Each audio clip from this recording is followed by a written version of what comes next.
Okay, it's 5:30. I will call this meeting of the Southeast Polk Community School District Board of Directors to order. And it's August 7th, 2025. And roll call. Roll call. Bridget. Here. Chad. Here. Kelly. Here. Rick. Here. Brett. Here. Whitney. Lori. Here. Okay, we have a quorum. I just need a motion to adopt the agenda. Motion. Go ahead. Motion to approve. Second. Lori? Okay. We have a first and second. We can go ahead and, unless we have any questions, amendments. All good? Okay. Go ahead, Lacey. Chad. Yes. Kelly. Yes. Rick. Yes. Brett. Yes. Lori. Yes. Bridget. Yes. All right, everyone please stand for the Pledge of Allegiance. Pledge allegiance to the flag of the United States of America and to the republic for which it stands, one nation, under God, indivisible, with liberty and justice for all. All right, do we have a volunteer to read the district vision and mission? I will. Thank you, Rick. Southeast Polk will learn, lead, and live. Success for college, career, and civic life. Engage all students in learning a challenging curriculum delivered through quality instruction. Thank you very much. Now we'll open for public comments. Have we had any submitted? We don't have a large group here tonight, so we'll just move right ahead to the consent agenda. Motion to approve the consent agenda? Second. All right, thank you. Any comments, any amendments to that? Just appreciate the work that Lacey's been doing to keep us updated. Yep. All right. Kelly, Yes. Rick, Yes. Brett, Yes. Lori, Yes. Bridget, yes. Chad. Yes.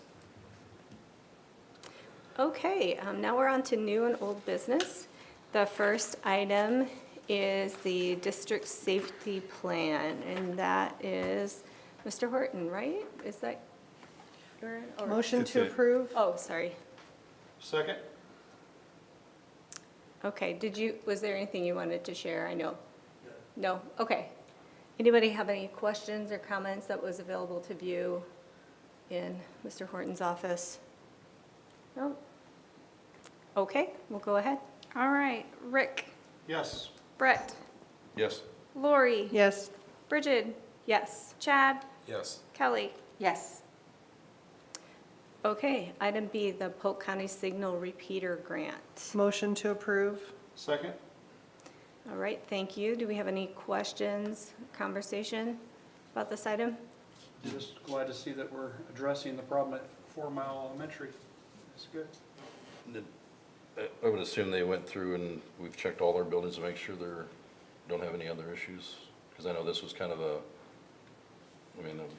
we found the problem later. Right, it was, the other buildings have, this has already happened for them, and this is one of those that they thought was taken care of, but was not. Okay, thank you. Glad we're getting it taken care of. Okay. All right, Brett, Yes. Lori, Yes. Bridget, yes. Chad, Yes. Kelly, Yes. Rick. Yes. Okay, item C, the Kids Club Agreement. Motion to approve the Kids Club agreement? Second. Kelly can have it. Okay, thank you. Any questions or comment? We have Bruce from Mr. Mason from the Altoona campus here, if we have any questions. We appreciate all of your hard work. Thank you. We appreciate you and all of your team. Yeah, we appreciate these partnerships we have with the school district. Not only Kids Club, but a lot of other things. It helps us to serve the kids in the community, plus their parents and the rest of the community. So thank you for allowing us to work with you. We appreciate it. Yeah, Thank- Bruce, it's just, I'm sorry, we not. Oh, I was just going to say thank you. I know it's Yeah. very valued. It's just a quality program. It's not just convenience things for parents. It's, every time I stop in, which I've done more of lately, it's just a quality program. And I've heard a lot of good comments like everybody else has. I have really good staff, so they. You do, yeah. do a good job. I appreciate that, and I'll forward that on. Good. Great. All right, we can move to vote. Okay, Lori, Yes. Bridget, Yes. Chad, Yes. Kelly, Yes. Rick, Yes. Brett. Yes. Okay, next is the public hearing and for plans and specifications on the baseball and softball improvement project. And I will open for the public hearing right now at 5:36 PM. Any comments? Does not appear anyone is present to give comments or ask questions about that, so I'll wait for it to change to 5:37. And then, there we go, it's 5:37, we'll close the public hearing. Okay, now we just need the movement. Motion to approve the plans and specs for baseball and softball field improvement project? Second. Thank you. Anyone have questions or comments? Yeah, so, just so I make sure I understand the project and there's no surprises here. The goal with the softball field is to upgrade the softball field itself? Not the softball field. The softball field piece of it will just be to replace the scoreboard Okay. and to redo the batting cages. Okay, I knew there was some settling issues or something when I looked at the plans and specs, so I was making, no, none of No, that? not the softball. So I'm not even reading what I thought I'm reading into the plans and specs. So that's all that's happening on the softball. What's happening on the baseball? Just new turf? The baseball field, we are redoing, replacing the turf. We are redoing the backstop, putting up netting as well on the back wall, and then doing, again, the batting cages there and the scoreboard on that side as well. Somewhere I felt like there was grading or drainage or something going on too with one of them. There is, I'm sorry, there on the first baseline of softball in that area, they are going to do some excavation, a little bit of excavation to try to relieve some of that drainage going to that field. You're correct, yes. Okay, but no major big surprises, anything that we don't know about, as I far as hope I can not. tell. I hope not. So I'm not a pro reading this, so that's my question. Okay. Okay. I just had a comment that towards the end of the season, I was getting I shouldn't say a lot, a few complaints about the baseball press box as far as the people operating the scoreboard and the things like that. And it's just like, I'd been to some games and I thought they were really, really good. And I told the parents that were talking to me that I'd go to some games, and I get there just to find out it's the scoreboard, not the person. I mean, they're pushing the button, and there's like a 10-second delay before it goes up there. And so I apologize to anybody, because we have the top-notch people in the press box are top-notch.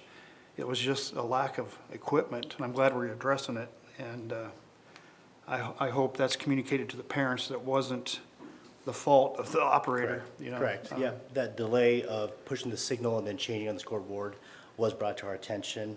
With the new scoreboard, there are different and new remote wireless capabilities for that scoreboard. Good. Good. Until it gets old.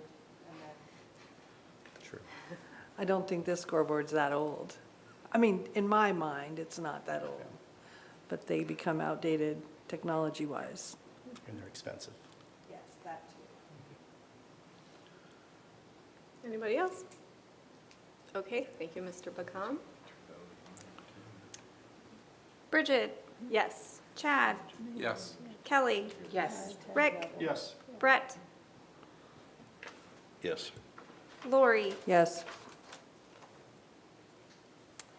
All right, next, item E is to set the public hearing for the Transportation Department facilities. Motion to set public hearing for September 4th, 2025 for the Sec- transportation. building second. project. 3rd. Any questions, comments? Is there a reason that it said August 21st before and it got scratched? Yes, RDG needed a few more days to get that all complete and finished to our specifications, so we bumped it to the next meeting. Okay. All right. Anyone else? Okay. Chad, Yes. Kelly, Yes. Rick, Yes. Brett, Yes. Lori, Yes. Bridget. Yes. Okay, item F, setting public hearing for Mid-American Energy Utility easement on University Avenue frontage road. Motion to set a public hearing for August 21st for the utility easement, Mid-American Energy Project. Second. Okay, any questions, comments? Looks like this is for the natural gas pipeline. Oh, okay, Kelly, Yes. Rick, Yes. Brett, Yes. Lori, Yes. Bridget, yes. Chad. Yes. Okay, item G, photography services agreement fiscal year 2026. Motion to approve the contract to award the photography contract for services to Next Level Portrait as the official photographer for photography services for 1 year. Second. Okay, any questions, conversation? I just have a conversation. I just said a little bit ago, I went to some baseball games, which I did at the end of the season. I saw Reese, our outgoing photographer, in action. Boy, just does a super job. And I was sitting close enough that he could show me his camera after he took action shots, and he should be like working for Sports Illustrated or somebody. But what a nice guy. But sorry to see him leave, but when I found out that we've hired this new company and that their person is Mitch Stubbs, he's been a friend of mine for over 30 years, and he's done photography for athletic teams and schools for a long, long time. And I feel much more relieved to know that it's a company that he lives in Altoona, he's really close to Clay. And just got a great family, great guy, and I hope he can do the same service or better. And I'm just happy with the move. Well, it's good to hear positive things. Any other, we must have not received any other bids. Any other questions or comments? We received 6 proposals. Oh, we did, okay. And this one was the best, okay. Any other questions or comments? No? Okay. Rick, Yes. Brett, Yes. Lori, Yes. Bridget, Yes. Chad, Yes. Kelly. Yes. All right, item H, second read of policies update. Motion to approve. Second. Thank you. Now, we had a small adjustment to one of the policies, the updated cell phone policy, that clarified the language for the expectations of K through 9 and the secondary. So that is a difference, but it is within the process to amend in between for the second reading. So any questions, comments, additional information? No? Okay. Okay. Brett, Yes. Lori, Yes. Bridget, Yes. Chad, Yes. Kelly, Yes. Rick. Yes. Okay, on to topics for discussion. Summer learning is item A. Dr. Latham. There. Good evening, Board. Good evening. Let's see if I get good technology aura tonight.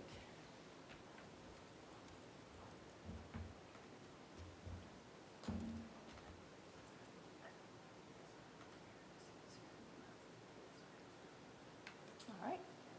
Well, good evening. Short of sounding too cliche, where did the summer go? So again, getting ready to enter into a new school year, and just want to have a little recap of some of the things that we engaged in from the teaching and learning perspective over the summer. I know a lot of things go on in terms of activities and events, but we're going to share some of the things that happened for teaching and learning. So one of the big things that we do, and this starts right away in June, is our summer curriculum work. And as we engaged in that work this summer, the state has a new cycle for how they are updating standards. So we renewed that articulation, the difference between standards and curriculum. Standards are what students should know and be able to do, and that is articulated at the state level. And that is typically done with a committee of teachers and educators, but the standards are decided at the state level. And then the work that we do over the summer is to take those standards and put them into units of study and add the student activities and assessments, et cetera. So that is the work that we engage in over the summer. And we typically have well over 100 teachers who engage in that process. So that's always exciting work to do. And each year, as we look at it, we just tighten it up and add things and make it a little bit better.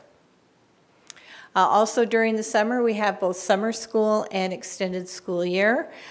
Summer school is for all students, and extended school year is for students with individual education plans where that is indicated in their plan.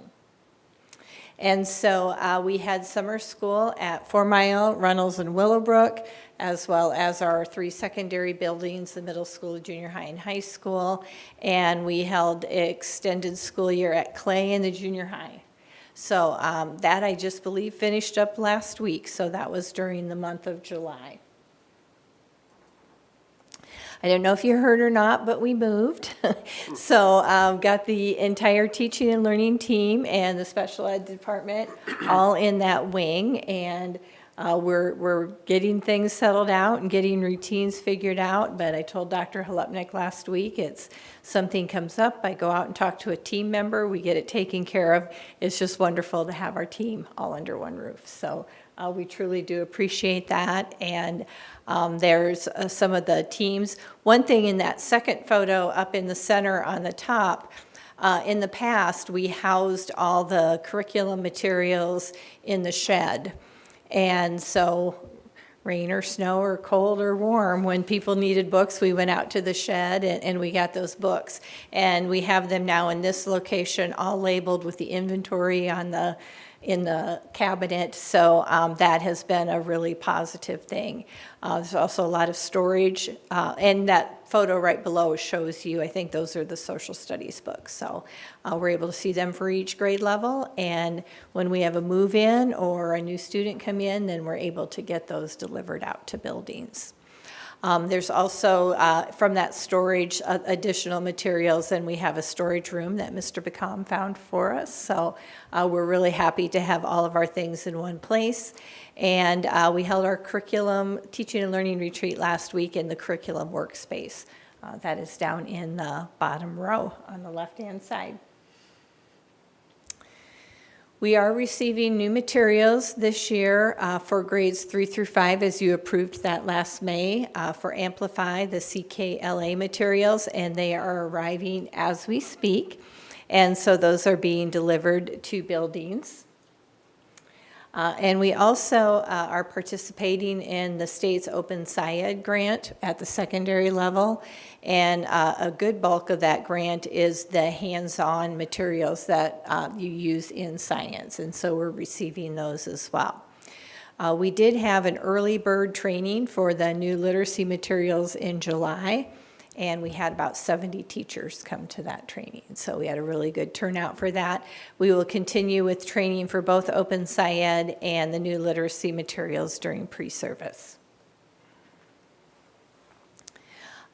Again, I shared this with you last time, but we had over 200 teachers attend the All Means All Institute. I've been meeting with a few school teams as they're starting their school improvement plans and still really excited about their learning and applying that into their plans. And we also had this past year over 200 teachers capitalize on the teacher quality funds that we have available to take additional coursework for their own professional learning. And we also had over 40 teachers take the early literacy letters training, which is actually a pretty intensive 2-year PD commitment through the state, and really focuses on a lot of those things that you see when you observe U-Fly lessons, et cetera. So a number of teachers who are participating in that and wrapping up their training. You can see on the right-hand side of the screen, I told you a lot about our task forces from this past year, and we will continue into year 2. We are putting together a task force report where each group that we met of teacher leaders are giving some of the best practices for school teams to consider as they look at their school improvement plan. And Stephanie Laird and myself, as well as everyone from the teaching and learning team, had an opportunity to share our work with task forces at the SAI School Administrators of Iowa Conference this morning. So we had a chance to present, and it was great to share our story and hear other schools, how they might take some of those ideas and take those forward. So looking ahead, actually, when I put this slide together, these things have already occurred. But looking ahead as we move in, we just spent 2 days, School Administrators of Iowa, great learning opportunity. The buildings that have transitions, so when kids go from 5th grade to 6th grade, from 7th grade to 8th grade into the high school, they're having their meetings so kids can have orientation, get to know the building, get to see some things, and then also have had learning retreats. I know that we met with teaching and learning. I know Mr. Bacom met with administrative assistants last week, and tomorrow we have a leadership retreat. So those are our kickoffs into the next year and setting the stage for the work ahead. So it's been a busy summer. Every year we try to get as much done as we can in the summer and always be ready for the new school year as it comes up. But with all the professional learning and the work that we've done, we're really excited for the year ahead to be able to apply this and to really support students in their learning. Okay. All right, thank you.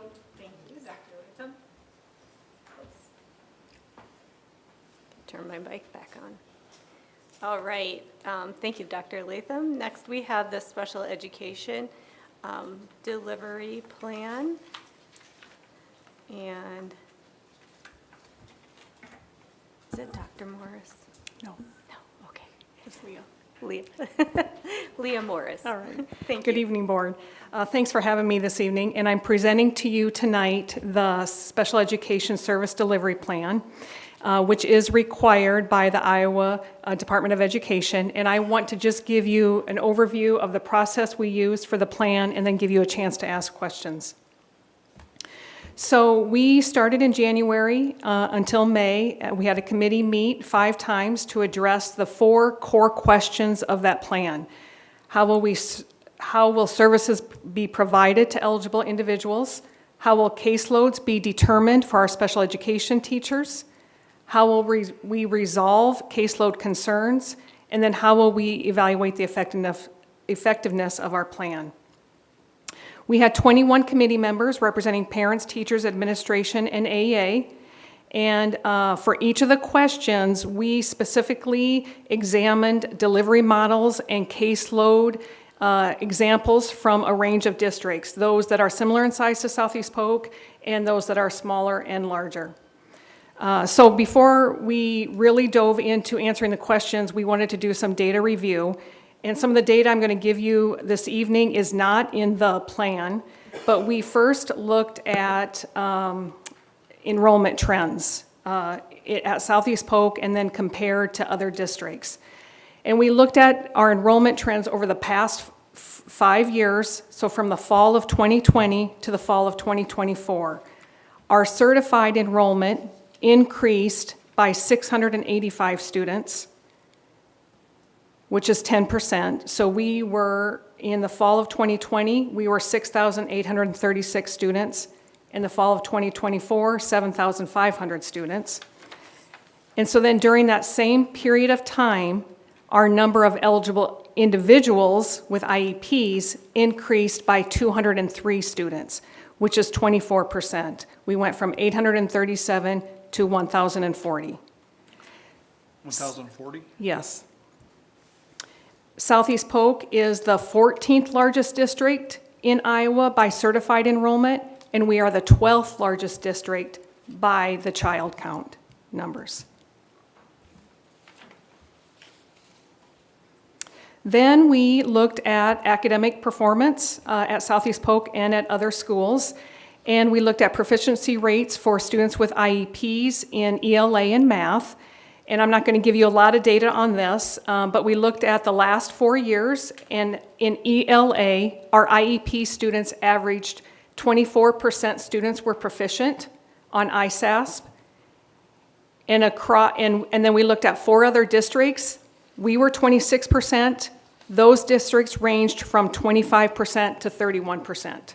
So we're right within that range. And then for math at Southeast Polk, we were 32% proficient the last 4 years, and the other districts ranged from 26% to 34%. So we were right within that range as well. After looking at the data, then we dove into some research, and we actually used the Yes We Can book that we then later went to the conference about this book, so that was really cool. But one of the things that we read in that book, and they talked about at the conference, came from the President's Commission on Excellence in Special Education, and this was the quote right from the book. Although it's true that special education has created a base of civil rights and legal protections, children with special needs remain those most at risk of being left behind. The facts create a sense of urgency and reform that few can deny. So from that, and looking at the research, we took away three major takeaways. We want to focus on results with our plan, we want to embrace prevention, and we want to prioritize general education. And we learned in this book that the effective schools that are achieving the results are doing deep implementation of the PLC process. So that's really been an exciting, because we are doing that, and we are embracing that. In addition to the PLC practices, the belief is that all students can learn at high levels, and teams must take a collective responsibility for the learning of all students. So after we looked at all of that, we began writing our plan, and I'm going to highlight a few things in our plan. Pages 6 through 11 is where we talk about how we will deliver services to students. And we created our continuum of services and our foundational beliefs for the grade spans. And that really is the heart of this plan, is how we will deliver services. And we outlined the service delivery models at each, at preschool, at elementary, at secondary, and then at the 4+ program. On pages 12 and 13 of the plan, we looked and we wrote the caseload determination.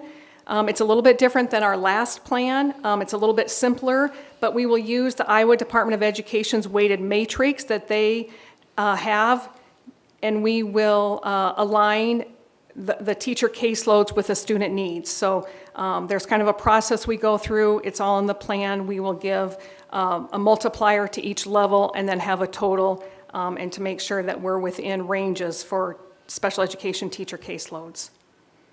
Pages 13 through 15 talks about what process we will use to resolve any caseload concerns. And we spent a lot of time on this because we really want it to be a collaborative process between our teachers and our administrators. And so we laid all of that out in that plan, and then also included some guiding questions and some action steps for that process. And then the last 2 pages, we wrote how we will evaluate the effectiveness of the plan. And in doing that, we will review data, which is looking at progress monitoring data, academic data, assessments, and any gaps between our general education students and our special education students. So with all of that, we felt like we really dove in and created a plan that is data-driven and that aligns to the mission of Southeast Polk. So with that, I'm happy to answer any questions. I have a few comments. Number one, I think your committee, you and the 20 other people are top-notch. That's very impressive. Thank you. I've looked at that list probably 6 or 7 times, and now it's right in front of me again. It's just very impressive. And I'm very comfortable with you in the leadership of this district and the special ed department, because I had a lot of concerns previous to you being here. And one thing, I think I know the answer, but when we have, and you mentioned that sometimes our kids are allowed to go into a general ed class, whether it's by themselves or with a teaching associate, whatever is arranged. My question is, do the general ed teachers know the accommodations each of these kids have? Are they shared with the general ed teacher? Do they know which kids have to sit up front, which kids have to do certain things? Yes, they should, and that's really part of our plan, is how do we ensure that that collaboration is happening between our special educations and our general education teachers. Right, because I think the answer used to be, we hope so, and that's just something And never- now, you're right, and now Yeah. we've learned that has to happen. I mean, that Yeah. has to happen. In fact, one of our pre-service days, we have that day assigned to special education teachers meeting with our general education Right. teachers about the IEPs. Right. I mean, you have to be careful not to share things in the IEP, as we all know, but at the same time, you have to give the general ed people the information they have to have. And Correct. I think that's you can't hide behind well, we can't tell you anything because I can't share the IEP. That's not an excuse not to share the accommodations, but. And the accommodations Yeah. is such an important part of that IEP, and it's yeah. at the very end Right. of the IEP, but yeah, that's really important. And 2 other things, just progress monitoring. I'm sure you're, with this kind of a task force that's helping you, you're on top of, it's being turned in on time, and it's being done, and it's being done properly, which is great. I won't quiz you on that. But the other question, which is true throughout the state, it's not a Southeast Polk issue, but in my past as a special ed teacher, we had, or I guess I should say I had problems getting some of the special ed parents to show up to IEP meetings. Is that a concern here? Do you have pretty good attendance? Or do they, when they need to come to a meeting, are they responsible? Yeah, this is an I do feel like we get 90+% of parents that attend our IEP meetings. The ones that don't, I think our staff do a great job of, can we Zoom? Can we do a conference call? And we really, we just keep calling and keep contacting, because it is important. We have to have parent input on the IEPs. Right. Do you sometimes have to have like interpreters or? Yes. Or, I don't know how to say this professionally. Sometimes the student's a little bit higher than the parent. Well, and the jargon we use sometimes gets misinterpreted, and Yeah. so yes, we So I absolutely worry, and have. again, it's not something that can be fixed, unfortunately, but it's just like, do the parents understand their rights, and do they understand what we need to do to provide a good education for their son or daughter? Good points. That's all I have. Yeah, one thing that your program does do a good job in, not only academically and integrating the kids in general education as much as they can, but also with the specials, like with the PE and Best Buddies and things like that. I was actually just looking at a letter from one of the general education students that had helped my daughter in the PE class, and in the letter she was talking about how much of a better person that Olivia made her.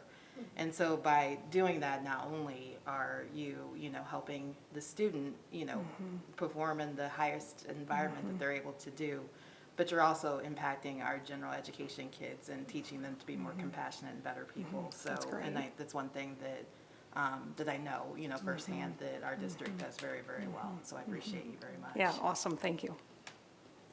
Do you feel like this delivery plan is going to meet the needs of our students? And are we raising the bar? Are we just working through what we need to work through to make sure that we're meeting the needs the best that we can. That's a great question. You know, when our committee started meeting, it was, do we just answer the questions, write the plan, and turn it in? Or do we really dive in, look at what's been happening, and how can we move forward? So I do feel like it's a plan that will effectively impact our students. I don't feel like it's a plan that's going to sit on the shelf.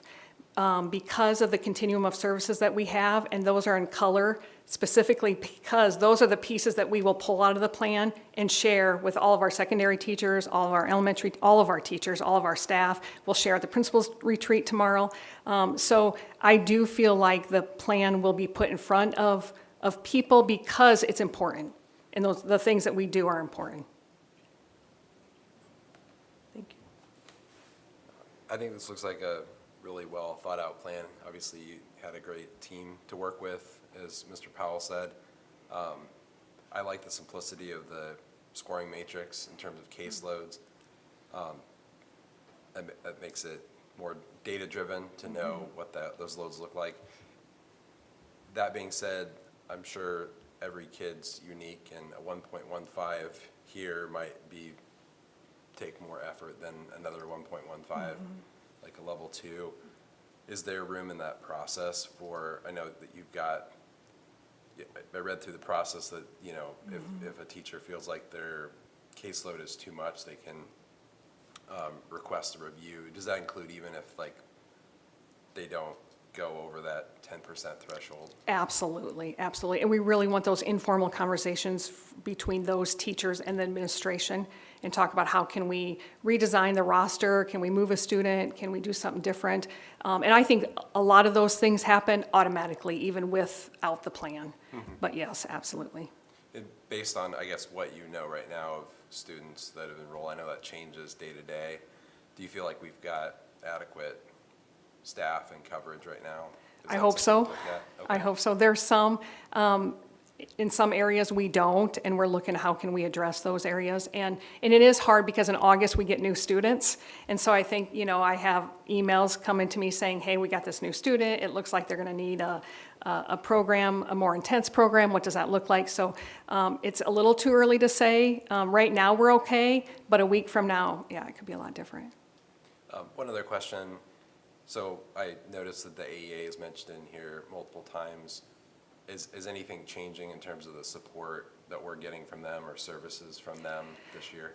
You know, they said that services would not change or support would not change. Where I've seen it's changing is we're not having as many personnel at Southeast Polk coming from the AEA. But many of the same services they've done in the past, they will continue to do, but they can't do, and they will not do any of the extras. So some of the things we just did because we're educators and we all collaborate and we all want what's best for kids. Now they're given direct guidelines that they can't go outside of certain lanes of what they can and cannot do. So that'll be a little bit different for our teachers. Some slack that we'll have to pick up. It's good to know. Thank you. You're welcome. I think the thing that strikes me the most, you know, everybody else has covered a lot of the details, but it's just the level of collaboration and the quality of that collaboration. And I think that's fantastic, that that's the way we do things here. And I think it leads to better results and better ideas. So, Absolutely. yeah. Okay. All right. Thank you. Thank you. Thank you. Okay, summer projects update. Mr. Berger. Welcome. Thank you. Probably going to take me longer to figure out how to hook this up than it will be to talk to you. You're on a 15-second timer. I'm joking. Only because you're new. No, let's see. What's going on? There we go. You passed. There. All right. Good evening, Board. First of all, I want to say thank you for giving me this opportunity. My name is Dave Berger. I have the the pleasure and honor of being the district's new Director of Building and Grounds. I've attended one of your sessions and sort of hid back in the corner, so I have not had a chance to visit with everybody yet, but I certainly hope that'll be the case here shortly. I typically, when I discuss projects, I like to try and do something of sort of a before and after. I admittedly don't have an awful lot of before to talk about with you tonight, but I certainly want to talk a little bit about the after. And one thing I just want to jump into this by saying, I've only been with the district for 30 days or so, but all I can say is that the Building and Grounds Department and the folks that we have working in this group here at Southeast Polk are absolutely top-notch. I have been nothing but well-received and coached along in a way that quite honestly I wasn't sure what type of setting I was going to be walking into and what types of partners I was going to have to be walking along with, and there's just some amazing people here at Southeast Polk, so I'd be remiss if I didn't give them a little bit of a shout out.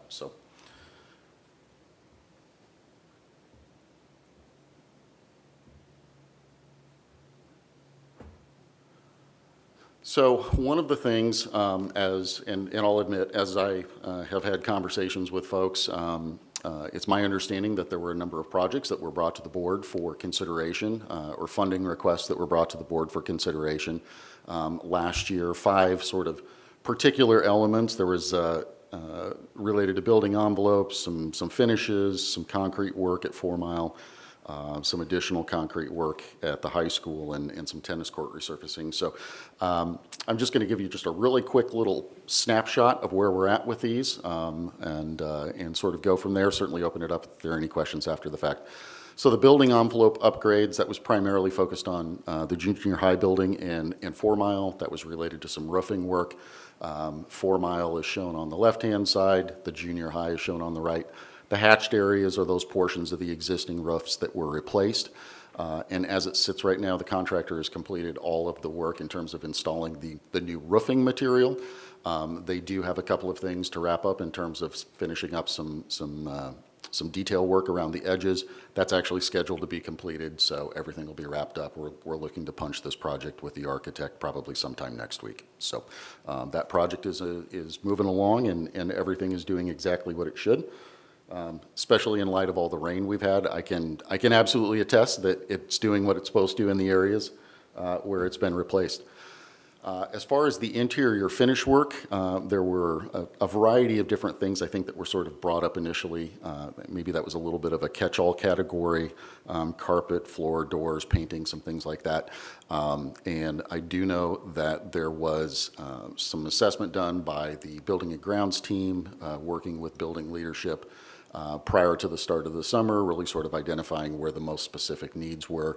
An example of a couple of the key elements that were done, there was some pretty significant flooring work done at the junior high as well as at the high school. Not the most exciting pictures in the world, new carpet and some new what's known as LVT flooring, but it has definitely made a huge difference in those spaces, has a different feel. It feels like a new classroom. It's amazing what a little bit of flooring will do. So that work is complete, although we are actually continuing to, as we get sort of rush into the beginning of the school year, we're picking up little things here and there where we can, and if there's a little bit of extra work we can do on some of these spaces just to clean them up even a little bit more, we are doing that. There has been some painting that's been done in some of the buildings, but again, that was sort of targeted in terms of exactly where it was needed. Site improvements, 4 Mile, there was a request that had been put in to provide some really sort of a security measure at 4 Mile on the east side of the building. There is now a row of concrete bollards that has been installed primarily to separate that east parking lot from where the students walk from when they exit the building. They walk down to the south. So there is now actually a row of bollards there, so a vehicle, whatever it may be, would not be able to actually encroach upon that sidewalk. This also included the replacement of some sidewalk at the same time, so that's been done, cleaned up the space, added certainly some security functionality, and I know I've had multiple conversations with building leadership out there, and they are very happy with the way that it turned out. Some additional concrete work at the high school. If you have concrete, you have concrete that needs work. And certainly the high school has an awful lot of concrete.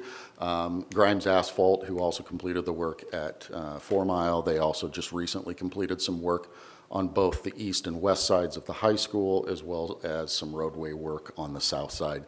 That work's complete. They did a great job. They were a fantastic partner.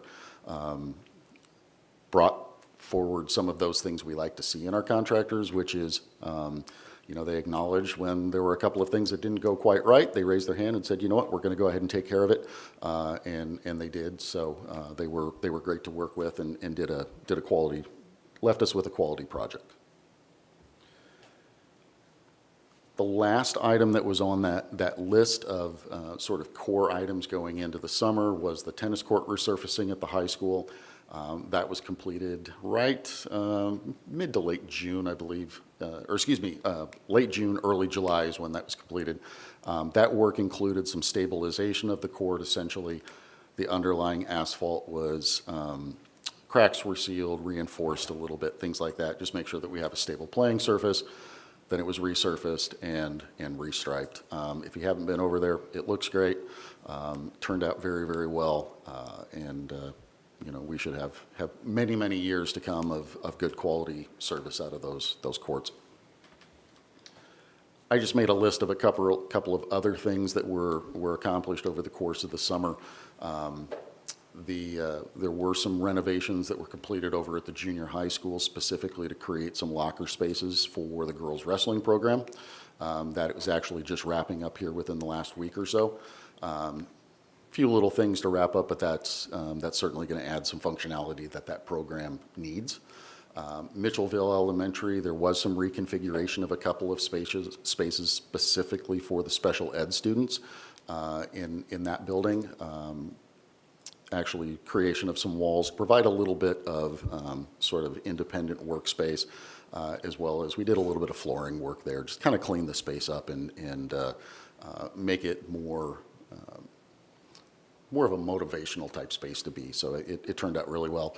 The high school science room, there was some work done there to actually combine a couple of rooms. We took out some walls, whatnot, increased the size of some spaces. And then over at Delaware Elementary School, there was some poured in place soft surfacing that was installed underneath some equipment over there. That's turned out really well, and I think from having conversations with Mr. Bacom and others will probably be sort of the model for potentially what future playground improvements would look like. So that's kind of a brief summary of some of the things that have been accomplished here over the summer. Any questions on anything specific that I might be able to answer? Yeah, I've got some. Can you tell us and obviously you're new, but Sure. tell us what's going on out here with the parking lot out here in between the junior high and district office? You bet. I understand there's some issues. We had some problems. There was, I don't know if Kevin, you want to speak to anything. The initial round of issues was related to some elevations of the way essentially with the way that the concrete was poured, to where the slope of that exceeded what the inspector was willing to accept. It was outside of compliance. That required that section of sidewalk that had already been poured to be removed, new elevation set, re-poured. That's been done now. Unfortunately, with the weather and everything else, it has taken a little bit longer than anticipated to get that all put back together. Kevin, I know you've had some direct interaction with the contractor. I don't know if there's anything else you want to add to that. I don't think so. I'm not sure if there was something specific. Do you have, Mr. Handy? Well, just, I guess it's still not done. It's so- timing. It's the Yeah. weather. Are we It's going to be done for school? And then I understand there was an issue with the gate, the new bus gate or something, the arm. I'm not aware of a bus gate issue. There won't be any gate arms on these ends of the walking pathway. I thought when we saw the schematics at first, there was going to be some gate that separates. We decided no gates. There's electrical conduits there, so if we decide to do gates in the future, in talking with the transportation director at that time, we're right now, as has been done, we're using a bus to kind of block that way when there's bus pickup and drop off. Is that probably the safest way to do that? I mean, I thought we proved a gate. Yeah, it was discussed through the process, so I can certainly get Mr. Kretz's philosophy as to why we didn't want a gate this time, but we did, Yeah, again. I guess the plans that came to us said there was gonna be gates, and now we're not having gates, so. The initial plan might have been, but the final specs and plans did not include gates, but I can certainly check on that with you. Okay, I guess I didn't see them, or I don't know if the other board members saw the final specs or not, but that might be important for next time There's changes. if there's changes, so I guess I Does- wasn't aware of that. Does the mistake on the sidewalk increase our costs, or is the company covering that mistake? The contractor, my discussion with them today, the increase is a change order right now because it was something from the city of Pleasant Hill, which they came through and looked at that particular degreeage, and that's where the error occurred. Their indicating design was correct, but I am still going back and forth with them. The dollar amount is around $5,500 for correction to that, not to the degree part, but the unevenness of the walkway. So the walkway, right next to this building here, the parking lot on the east side of this building and the walkway, there's about a half inch to an inch difference within elevations. And they've got to come through and feather that out with asphalt. The same thing with where where Mr. Handy pointed out where the buses would go through. That has a little bit of a elevation indifference as well that needs to be feathered out. As far as the walkway itself that was redone, that's not part of the $5,500. That's something the contractor's taking care of. And does the feathering out of the concrete weaken whatever we're trying to do, or is that a normal, what we do to make things right? That's, yeah, so there's, as I understand, there's concrete underneath there, and then asphalt on top to make that drivable space a little bit more smooth rather than just a bump in the walkway path. But it doesn't weaken the concrete or anything like that? It shouldn't To weaken the cracking? concrete. Well, Okay. that's something we'll continue to keep, we'll have to keep our eyes on it moving forward, though. Just anytime you bring kind of a feathered transition like that, we'll have to watch it. We've actually had some conversations with our grounds folks already, just even when it comes time to start plowing snow, things like that. Hey, that's an area that we want to make sure that we're cognizant of when we're out there. And so, do we have a contingency plan? Obviously, this whole next week, we're expecting more rain. Obviously, school's starting on the 24th, 5th. The contractors are very cognizant of the first day of school. Just today, we pushed the schedule back till the Wednesday prior to school, so the 21st. So they are aware that everything has to be done before the first day of school. Well, I understand that they have to, but is there a contingency plan, I guess was the question? We would have to work through the contingency if the work's not done yet. We'd have to work with Mr. Daly with traffic flow for students and staff, or parents. So we'll start working on that, I take it? Yeah, we'd certainly talk to Mr. Daly. Okay. And then, is it all right if I call you Dave? Sure. David? Yep. Okay. Are you getting up to speed on transportation building, and are you comfortable with all that? I am somewhat, yeah. That is actually, Mr. Bacom and I need to probably spend a little bit more time just me fully understanding the full scope of the project. I'm certainly aware of the project as far as all of the ins and outs. I know history on the project, but as far as, the full scope of what's intended, I will readily admit, I still have more to learn on that. Sure, But yeah. that is going to be one of those things. I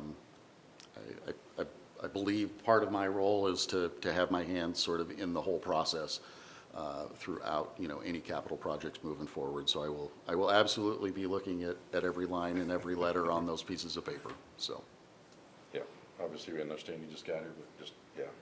No, I appreciate that. Yeah. appreciate- I'd love to tell you that I know it all book, chapter, verse, unfortunately. yeah, Not quite yet. definitely don't expect The that. fire hose hasn't turned off just yet, so. Yeah. Look forward to your opinion on some of the projects we got going on and expertise, so. Well, I'm looking forward to it So as well. welcome to Southeast Polk. So, thank you.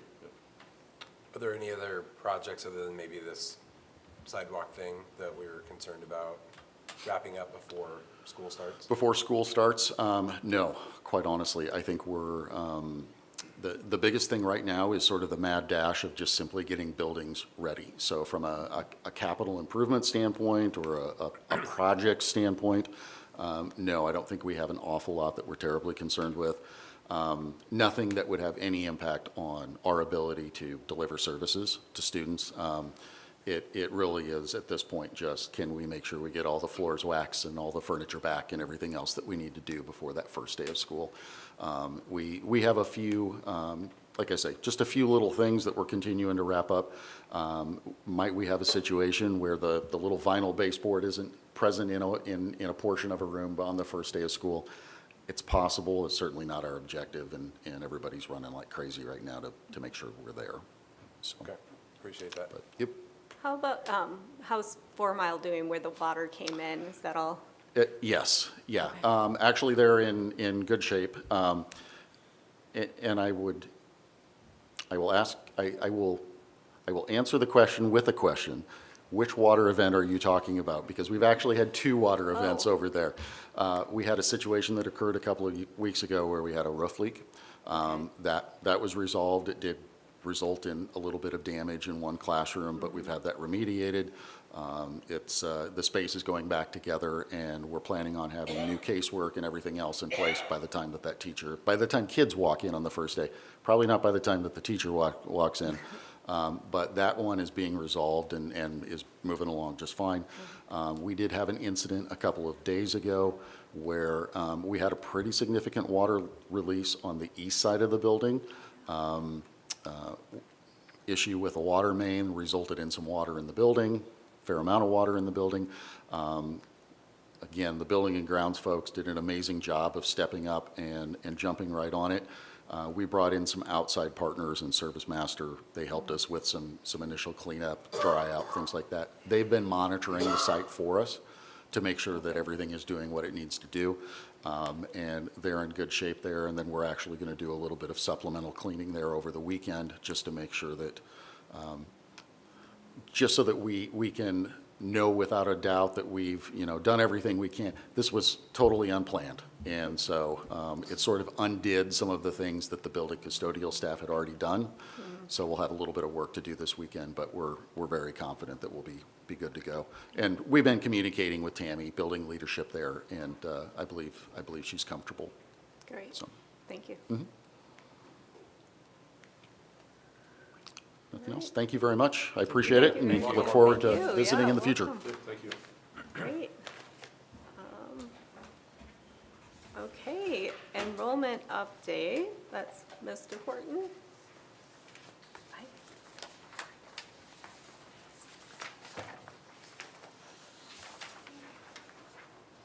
Okay, good evening. Before I get to too much on the enrollment piece of what I've got to roll out tonight, I would like to say thanks to Leah for prioritizing general education for sure. I'm working with a teacher right now, and we're going through some of that and wanting to make sure that we're getting everything that we can get out of the classroom. So I'd like to thank her for that. And it's 6:20, it was 6:29 when I left my spot, so I'm gonna have to hurry up. Enrollment, everything looks great, as, it just looks normal. I think at Altoona, you've got this document in front of you, and it's got every number, every conceivable number you could probably possibly come up with. But at Altoona, it's looking like 3rd grade is a little shifty. Centennial looks fantastic. Clay looks like grades 3 to 5 are looking a little heavy. Delaware kindergarten's looking a little bit heavy. 4 Miles a little bit heavy at kindergarten and 4th grade. Mitchellville in kindergarten. But everything to the right of that looks really, really good. And for us, it all started on July 7th. We met, we being the elementary principals, Deb Starcevich and myself, and Lexi was there for her first go-around, so that was fun. But on July 7, we went through about 70 kids who had, whose parents had put in a waiver for us, and about 90% of those were approved and moved forward, and we're still getting them. So I'd love to be able to tell you it's exactly 92 or whatever, but I really can't. I mean, I suppose I could go back if you wanted me to. But the middle schools look good, high school looks good. 70 of those 1787 will be here with us in this building, so we're excited about that. We're plus 134 students right now and have an elementary class average of 22. So we're looking good. We really are. I'm excited about what is to come, and I'm certainly excited about what we've seen, to this point. Anybody have any questions about enrollment?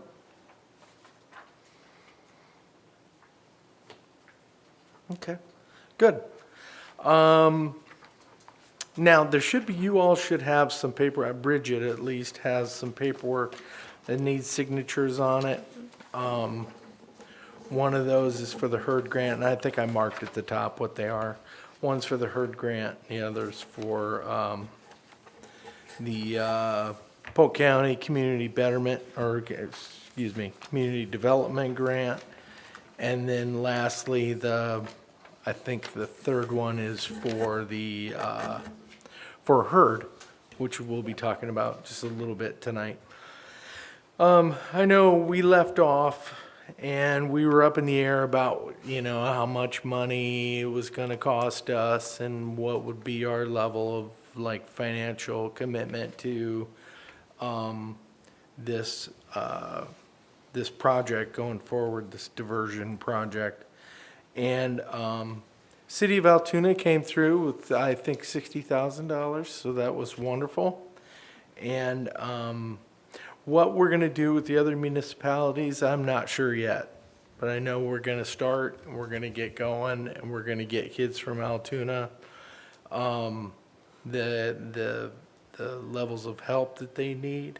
I think we're going to come in at about $40,000 as our contribution to the work that we're going to do on behalf of kids who found themselves in trouble and need some restorative diversion, so that they're not, their first look at juvenile justice is not in the face of a judge. It'd be more in the face of people not unlike yourselves who, want to be there and give of their time and their talents to young people.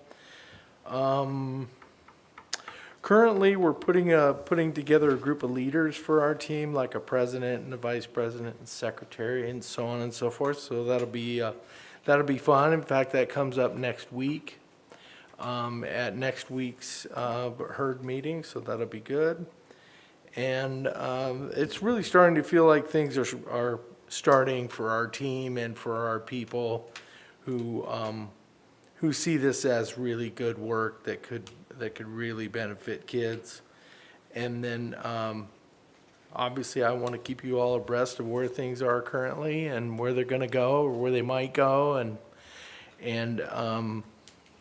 that kind of gets me to the end of what I had to say about HERD. Any questions about HERD? I'm glad to hear that it's moving forward. Is there a decision point for us here to, as far as you said, you think it's going to be around 40 for the district? Mm-hmm. Is that something that needs to go to be approved by the board then? Yeah, I think we would bring that back at our next meeting. Okay. If that's something that the board is comfortable with, and we've got Okay. a couple weeks here for discussion or questions if you need them answered too. And would that start this year then? Or, Mhm. I mean, I know you guys are Yeah. still forming things, but. Yeah, it would start almost immediately. I mean, we would begin with some of the activities that we have planned for all kids, let alone the kids who are find themselves in trouble. But yeah, we would start right away, and I know the folks down at Lutheran Church of the Cross are itching to get kids in the building and get them playing and having a good time. And to be honest, I am too. I'm ready to get going, because it's all right now. It's just all talk. It's driving me a little crazy, but what do you do? So this document that asks for my signature, is it just showing our support for the program, correct? Or Yes. Okay. Yes. And we agreed to that the last time. Mm-hmm. All right. And I'll come back with something next week that, or next, in your 21st, that looks more, I don't know, official. Sure.